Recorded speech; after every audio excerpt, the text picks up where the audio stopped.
I would investigate. Yeah. Then probably then we could integrate. Yeah. Keep your eyes on the prize. In America in 1963, it was a whole different world. Things that were being done, the bombings in Birmingham, people getting hung and everything else, was a way of life for me. Some people would might get upset for a minute and then they'd forget about it. A lot of people in this country were saying, well, you know, as long as it's happening to them, we're not going to even worry about it.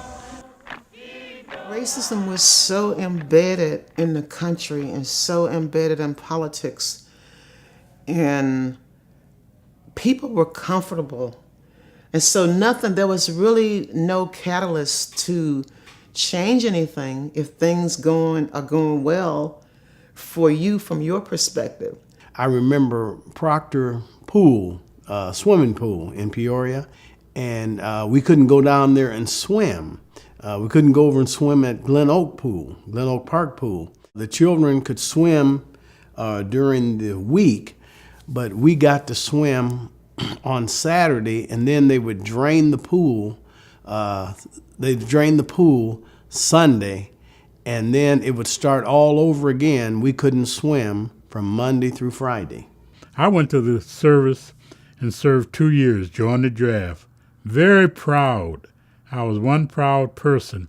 Had my little uniform on and standing tall, and came back to Peoria, couldn't even eat in the restaurant. That's when I joined the NAACP, because I said, now I'm going to fight for my country, and I can't eat in a restaurant. We had a little box in Peoria where black folks lived, and we had doctors, we had lawyers. But I came from Memphis, where it was totally segregated, because I was in a school system that was all black. The neighborhood was all black. Church was all black. The movie theater, you could go to the movie. You sat in the balcony. You went to the Dairy Queen. There was a separate window. So that was the environment I had grown up in, and I really didn't think, anything was wrong, because that's just the way I had been brought up. When I came to Peoria and got exposed to the movement that was here, it kind of opened my eyes. Well, you could tell it wasn't equal. I mean, it wasn't, things were just not what they should be, but no one said, very little was ever talked about it. My brother and I used to talk about it, and our folks would talk about it, but most people just, I guess they had the attitude, it's not near us yet, so we'll worry about it when it gets here. But there wasn't very little said. We grew up having an African-American maid who came to our house, not being conscious of the fact that we were paying them very little, partly because we didn't have the money to pay more, but partly because that was the way it was. In the fall of 1962, I was a student at the University of Mississippi at Ole Miss. I'd grown up in the most southern place on earth, which was the Delta of Mississippi, in particular the town of Greenville. And my credentials were absolutely impeccable as a white southern gentleman. The South at that time, Mississippi in particular, was totally segregated. There was no integration whatsoever on any levels. It was completely locked down. I didn't like that, and I didn't think it was right, and I didn't think it was going to last. And more importantly, I felt like a lot of other people felt the same way that I did. Freedom Now movement, hear me. We are requesting all citizens to move into Washington, to go by plane, by car, bus, any way that you can get there. Walk if necessary. We are pushing for jobs, housing, desegregated schools. This is an urgent request. Please join. Go to Washington. Negroes want the same things that white citizens possess. All of their rights. They want no reservations. They want complete equality, social, economic, and political. And no force under the sun can stem and block and stop this civil rights revolution which is now underway. We left from Mount Zion Baptist Church. We were greeted by, different people, well-wishers and things like that. And, my mom didn't go, but she was down there with my dad so they could say goodbye. Different people were crying. To me, it was a real big deal. That was my first plane ride in '63. But the most overwhelming thing about it was I was going to the march. There were 3 buses, and we had to leave very early in the morning. We were going from New York to Washington, D.C., so it was dark when we left. Buses left out of Boston at about 11 o'clock in the evening. It was hot on the bus. There was no air conditioning. So you can imagine that many people on the bus with no air conditioning. We realized shortly after we were on our way that there were other buses and cars on their way to Washington, D.C. And that was kind of exciting right there. You suddenly realized that there were a lot of people going to this thing.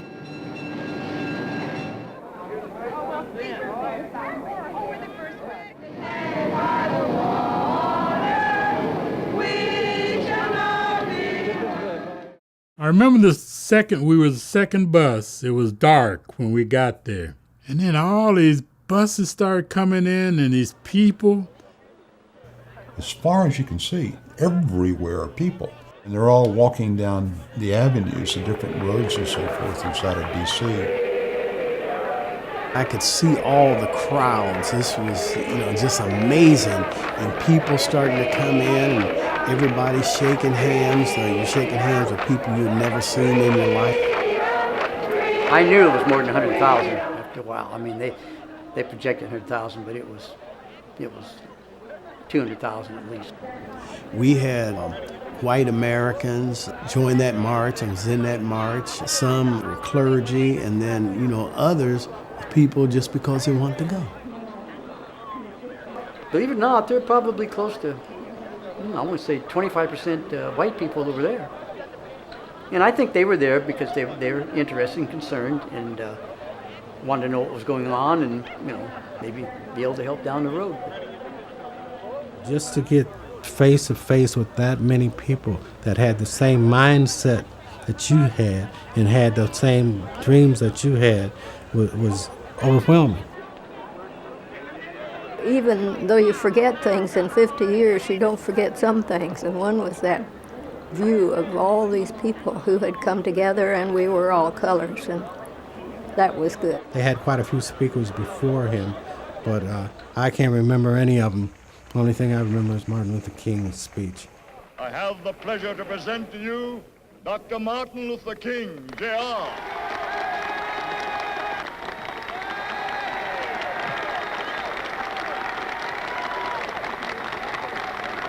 That speech, and the more and more I hear it, when they had the excerpts and seeing them, knowing that I was some first ones up there, and how close I was, it's just just runs chills, really. I'm gonna be honest. If there was anything in my brain or my chemistry that has stuck with me since I was a young man, it's that speech.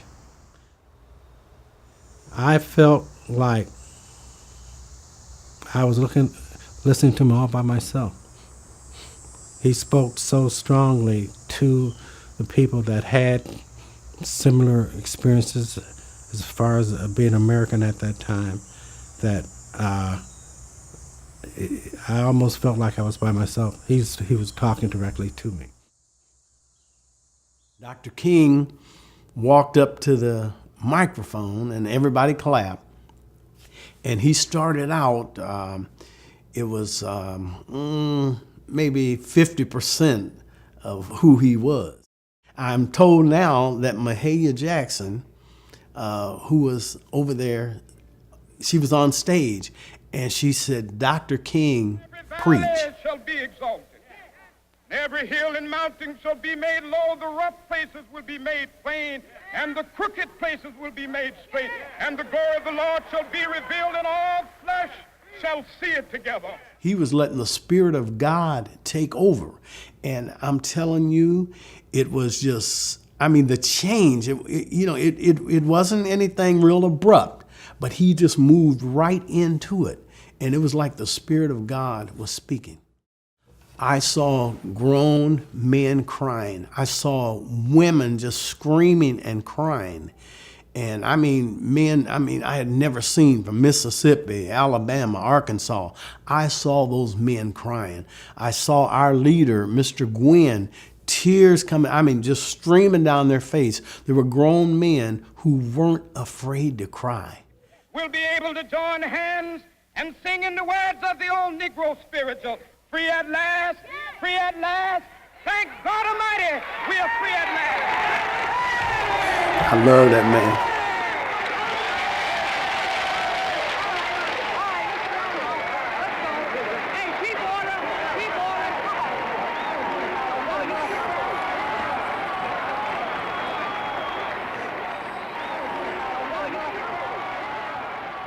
And then they killed him.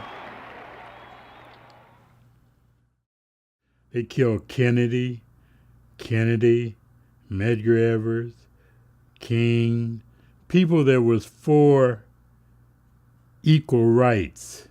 Assassinate them. Name me one person that the bad guy that's been assassinated.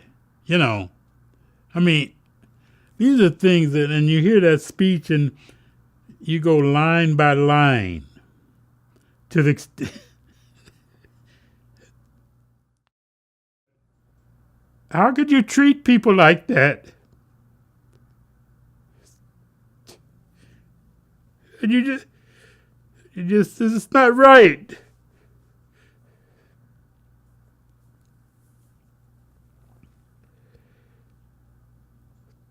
Some of the pictures you see of and the lynchings. Every third day they was lynching somebody, hanging them, tarring and feathering. How could you treat a human being like that? Sure, I'm angry. Yeah, I'm angry. But all I can do is cry or try to do things the right way. Because if I go out and kill somebody, that's not right. That's the same thing I'm criticizing.